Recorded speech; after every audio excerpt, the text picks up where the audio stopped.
Greetings. I'm Karen Gully, CEO of FAWSIT Training LLC. Welcome to this chapter of Once Upon a Time in Food Safety, Missing Water. During my public health career, I experienced various times when food service operations found themselves unexpectedly without potable water for use.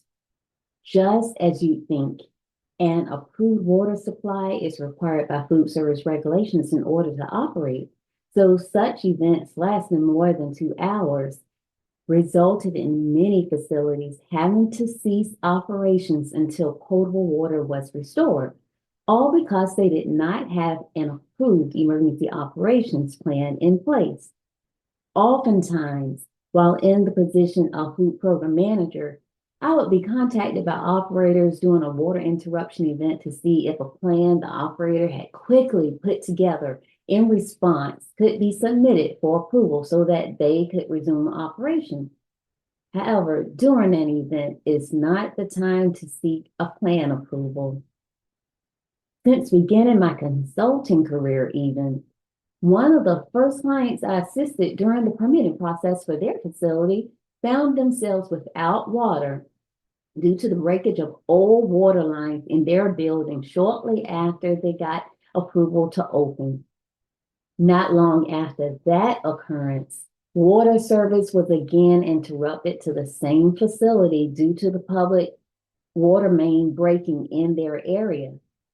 In both cases, the facility lost a few days of operation since they did not have an approved emergency operations plan.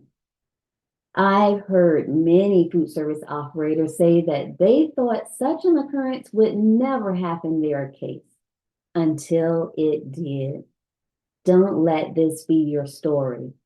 Downtime means loss of revenue and affects peace of mind.